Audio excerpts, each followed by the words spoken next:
ভাই যে কথা বলেছে বা সাংবাদিক সাহেব যে কথা বলেছে, দল কিন্তু খালি করলে হবে না। আমি দলে আসি, দল করব, দল আমার ডাকলো, আমি গেলাম না, শ্রম দিলাম না। আর দেখা যাচ্ছে আমি এক জায়গায় গিয়ে আমার পয়সা খরচ হলো, আমি খরচ করতে পারলাম না, খরচ হয়তো আমি দিলাম না, তাহলে দল থাকবে না। দল করতে হলে শ্রম দিতে হবে, কিছু অর্থ দিতে হবে, তাহলে দল হবে। মাতুর বাড়ি পিসদানি কিন্তু এমনি আসে না, মাতুর বাড়ি করতে হয়, করতে করতে করতে ডাকে ডাকে কিন্তু আগ্রহ। ইজ্জত ওই রকম, আমি একজনে ইজ্জত দিলি আমার একজন ইজ্জত দেবে, আমি যখন ইজ্জত দেবো না আমাকে কেউ ইজ্জত দেবে না। তা আমার আচরণে আমার আর এক ভাই কষ্ট হয়ে আমাদেরকে শুনে না যায়, আমার ব্যবহারে আমার দুই ভাই যাতে আমার গলায় কাছে আসে, বুকের সাথে বুক মিলায়, এটাই আমাদের শুভকামনা করতে হবে। দ্বিতীয় কথা হচ্ছে আমরা দল করব, লোভ লালসা দিই না, আমরা দল করবো, এক ভাই আর ভাই বিভাগে আগে যাবো, আমি বিভাগে বলি 5 ভাই আসবেন, আর একজন বিভাগে বললে আমি 5 জন যাবো, এটাই হলো দল।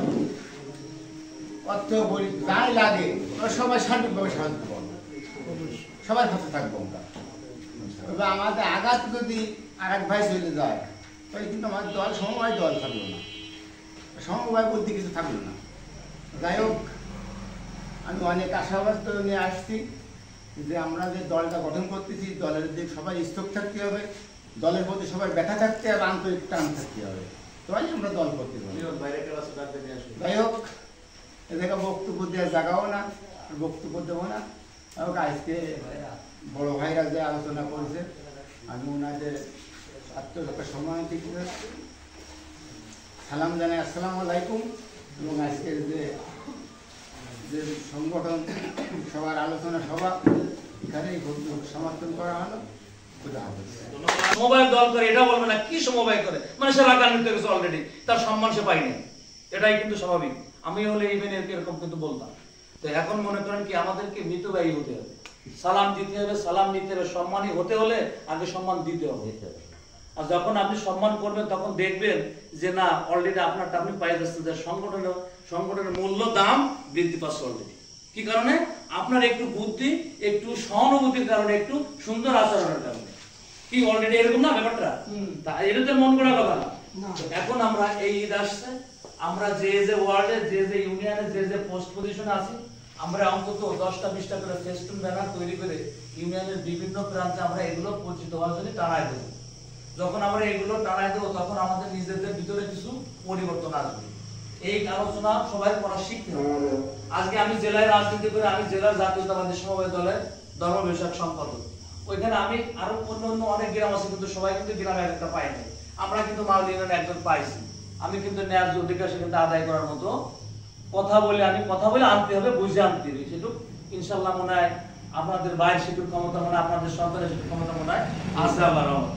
তো আরো কিছু ক্ষমতা বৃদ্ধি করার জন্য আমার এই যে তরুণ শক্তিগুলো, আমার এই যে ইউনিয়নের বিভিন্ন প্রান্তের যে ভাইরা, তারা কতটুকু শক্তি সঞ্চয় করবে, কতটুকু সহযোগিতা করবে, কতটুকু দলকে ভালোবাসবে, দলের পিছনে কতটুকু ডোনেট করার মতো মন মানসিকতা আছে, আগে তো ডোনেট করে নিজেরা তৈরি হতে হবে, তারপর আজ থেকে ইনকাম করতে হবে। একটু ধৈর্য ধরতে হবে, মিথ্যে প্রলোভন দেখিয়ে একটা পথ বা একটা সময় আমি পথ চলতে তার সাথে আমি রাজি না। দল আমাকে কখন দিবে? যখন আমি সুসংগঠিত এবং সংবদ্ধ দিব, দল তখন আমাকে দিবে। আর ইউনিয়ন কমিটি আমি করছি নিচে যায়, এই ইউনিয়ন কমিটিগুলো আবার ওয়ার্ড কমিটিগুলো আবার সংস্কার করা হবে। যেহেতু ওইখানে অনেক জায়গায় অনেক ওয়ার্ড কমিটিতে সঠিক লোক নেতৃত্বে আইছে, অনেক জায়গায় বেঠিক লোক নেতৃত্বে আইছে। যে সে বেঠিক বলতে এমন যে সংগঠনকে সে সময় দিতে পারতেছে না, সংগঠনকে সময় দিতে পারছে না, এটাই সংগঠনের জন্য বড় একটা সমস্যা। আচ্ছা, এখন ওই ওয়ার্ড কমিটিগুলো আবার সংস্কার করা হবে, লোক বৃদ্ধি করা হবে। 31 সদস্য বিশিষ্ট থেকে 150 সদস্য বিশিষ্ট করা হবে। এখন যারা কমিটিতে আছেন এরা সহযোগিতার মাধ্যমে কমিটিতে লোক বাড়াতে হবে, প্রোগ্রামে লোক বাড়াতে হবে। এই লোক যখন আমরা এই কমিটিগুলো কমপ্লিট করতে পারবো তখন আমরা একটা জনসমাবেশ করব। আমাদের জেলার নেতারা আসবে, কেন্দ্রীয় নেতা থাকবে এবং থানার আমাদের থানা কমিটি এখনো হয় নাই, আমাদের প্রশাসনের বিভিন্ন ভাগের লোকও থাকবে এবং সাংবাদিক যে ভাইরা সেক্টরগুলো আছে তারাও থাকবে। ব্যাপক আকারে আমরা যখন ইনফ্লুয়েন্স করবো তখন আমাদের সংগঠনের মূল্য বাড়বে, আমাদের কর্মীদের মূল্য বাড়বে ইনশাআল্লাহ। এই কাজে কি সবাই একমত? প্রত্যেক ওয়ার্ডে কিন্তু সঠিক কথা বলতে হবে, একদম নট ট্রাই করার কোনো লাইন থাকবে না। যাই হোক, আপনাদেরকে এগুলো আস্তে আস্তে আপনারা যখন দলের সাথে যুক্ত থাকবেন তখন আপনারা আস্তে আস্তে সবকিছু বুঝবেন। যখন আপনার অধিকার আপনি নিতে পারবেন না, আপনার প্রধানমন্ত্রী অধিকার তৈরি করে দেবে না, আপনারটা আপনাকে তৈরি করে নিতে হবে। তা কি সংগঠনের মাধ্যমে জব দরকার সঠিকভাবে করে নিতে হবে, এছাড়া পারবেন না। এখন আমি সবার উদ্দেশ্যে বলতে চাই যে আপনারা যদি এখন একটু সময় ব্যয় করতে হয় দলের জন্য, করেন, এতে লাভ আছে। আর আমার সংগঠন বা এই যে নূর আফরোজ জ্যোতি আমাদের দলের চেয়ারম্যান এবং আমাদের দলের আরেক ধারক বাহক, আমরা যে অঙ্গ সংগঠনের একজন, আমরা মনে করি একটা অঙ্গ সংগঠনের নেতা কর্মীরা, আমাদের মনে করেন তারেক রহমানের খুব ঘনিষ্ঠ কাছের ব্যক্তি এই নূর আফরোজ জ্যোতি ম্যাডাম। তো এখন ব্যাপার আছে যে আমরা অনায়াসে, আমরা খুব সহজে আমরা কাজ কাম আমাদের দলের জন্য আনতে পারবো ইনশাআল্লাহ, এটাই সঠিক।